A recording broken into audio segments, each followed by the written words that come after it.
A great day for this Thursday, and earlier in the week we were talking a little bit about Living History Farms, and boy, oh boy, all kinds of things going on there. Yeah, Love and Local celebrating a huge anniversary this year, and I thought they'd mentioned, but I knew they were waiting for you to come in, a big garage sale that's coming. Chuck Saffras is here from Living History Farms, and a big old sale going on there. Well, yes, it's the 25th anniversary of the farms, and it's the 24th big as a barn sale.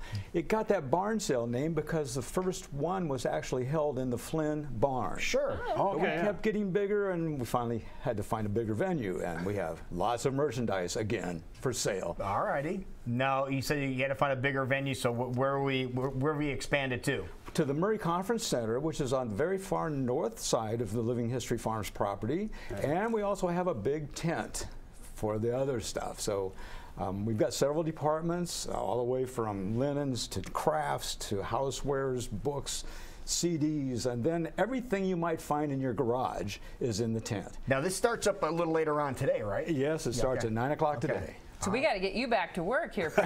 You got an hour to get ready here, man. Well, if you have an open spot in the corner of your garage, we've got something you could put there. Nice. Sure. So the conference center is in that big hill, right? It's Yes, kind of it an is. underground. Yes. Okay, gotcha. I think people would recognize that. Yes. Oh, yeah, I see the dirt on top there. Okay. Yeah.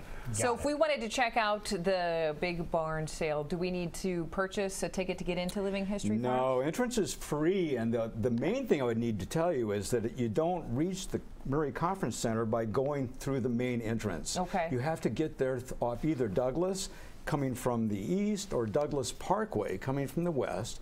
And eventually, you'll find gate number 4, which goes to the south, and that goes to the conference center, and you'll probably see the big white tent off to the south. That's the giveaway. I don't know if I've been there or not. So if you go past the pilot to the west, That's correct. If you're you'd see heading it west, on the left. right, cross I-3580, and it would be the first opportunity to turn left, and that would be gate number 4. And you would see our big as a barn sale sign, too. All right. Now I know I haven't been there, so we need to check that out. So I'm glad you mentioned about not through the main entrance, because I'm sure a lot of people will be heading that way. Yes, unfortunately they do, and they want to know where the sale is, and they're about a mile away from I imagine the sale. they'll direct them in the right direction. They certainly will. So in case they don't remember you talking about it last year, what exactly goes on with the big barn sale? The barn sale is a situation where people during the year give us in-kind gifts to Living History Farms, and then the Guild Committee has the opportunity to liquidate those gifts. We sell them, and that money is then put back into the farm through the purchase of, I guess you would say, period-appropriate artifacts, or you know, if the shaving mug is a real shaving mug that would have been in the Flynn mansion back in that time, or a badger hair shaving brush. When they see the artifacts on display, they really are appropriate. So you're restocking the supplies with authentic merchandise. The important thing about Living History Farms is the living word. We don't put our artifacts behind glass, we use them every day. Right. Which means that they get worn out, or they're, dropped or broken. The horses age out. In fact, we'll be buying a new team of horses this year. So the living part means we use our artifacts, and part of the money from the sale replaces the artifacts we lose up. Now, people love this time of year for garage selling and things like that. People get very excited. So what are some things to get them excited about this particular sale? Well, we have many departments. It's large. Few rummage sales run up to the $15,000 mark, but we certainly hope we'll achieve that again this year. So that tells you we have a lot of items, because I think our average price is probably right around $1. $1. Look at typewriters. You need a typewriter, Jason? You pretty much find, you wanted to get one of those for your boys. Well, I think the kids, because the kids have never seen a typewriter. I think there's 4 of them on the shelf, and probably any one of them is available for less than 5, I would guess. Oh, see that you're looking for gifts for people like that? That'd be perfect, Jason. And you got to figure out where to find ribbons for those things nowadays. That's certainly a problem. A little bit of everything for everybody, but I imagine the early bird gets the worms if there are some specialty items out there. Every year it seems to be a rush on something. One year it was bowling balls, and I think we had 8 of them at one time. This year, the item we have the most of is fine art prints and decorator art. For some reason, we have original oils, original watercolors signed by the artists.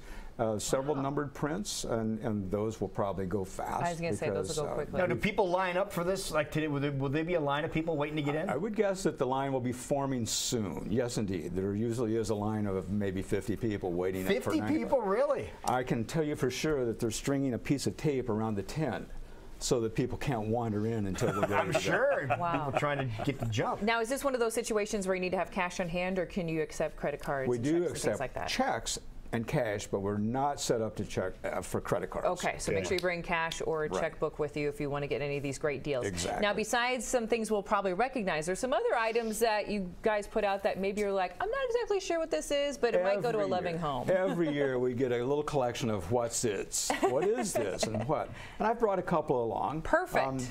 This came, two of them taped together, and we couldn't figure out what they were until finally someone came through and said, I know exactly what that is, but I'll let you guess what Corn that cob might be. holder? No. No. This is a deep fat fryer deal to pick up after you fry your turkey. You pick it up. And that was the consensus because there were two of them. And You can pick it up then, and yeah. that's what we thought. No? No, and then someone came through that happens to wear cowboy boots and said, no, that's a boot puller. Oh, That's a funny. The little loop on the Loop on the back. back. The hook. Yes. The eyelet. You could just. No idea. I never would have guessed But it that. looks handy. It makes it's sense. Perfect, Now yeah. that you say that, it makes There sense. you go. Yeah, All right. very handy. So you have a pair of these, just And- one. But this made us this was a mystery in the tent. But anyone that's ever seen these recently knows exactly what it is. I was going to say, I think our generation used those quite a bit. I'm in going to school. guess. Croquet. They look like wickets, kind of. They kind of do. No.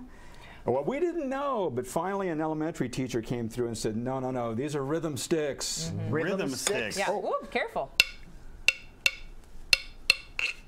Yeah. Oh, That's here, how. try it. You just, That's- I just had that's a flashback to grammar school. Exactly. So Yeah, That's how they wow. taught us rhythm Yes, with indeed. music Didn't in work, but, middle you school. know.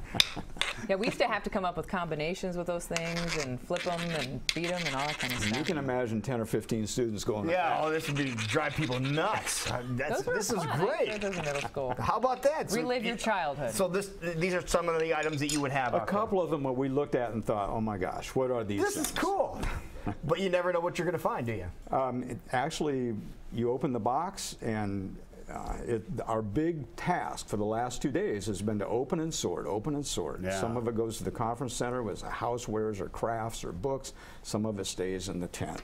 Now, if you come looking for some specific things, are there helpers there that can kind of guide you in the right direction, or do Absolutely. you just kind of want to scan the whole? I would recommend you ask because we kind of know, the glass things are there, the sportswear is back there, the tools are here, the electronics are there. Yeah, someone with a little mentioned- apron on would help you. We'll be glad to help you out. Wait, time out. You mentioned tools. Oh my gosh, there are probably 5 8-foot tables of tools. Really? Yeah. I know. What time are we done here? 10 o'clock and it opens at We can 9? replay the last 2 hours. Yeah, we could just say hit rewind. Okay. Well, speaking of that, how about we give everybody the dates and times in case they're getting excited and want to head on out? It opens today, 9 o'clock. 9 o'clock to 6 this evening. Also tomorrow, 9 o'clock to 6, and then 9 o'clock on Saturday, closing at 2 o'clock. All right, this could be a good deal. And again, to get in, you do not go to the main entrance of Living History Farms. You go to the area over by the Flying J, right? Yeah, Pilot? west By of the pilot, west of the interstate. It's on Douglas On Avenue. Douglas. Turns south at gate number 4. All right, There you wonderful. go. Well, thank you for being here. This is Luke, really cool. Have fun Thank you this so much. weekend. Good to Good see you. morning.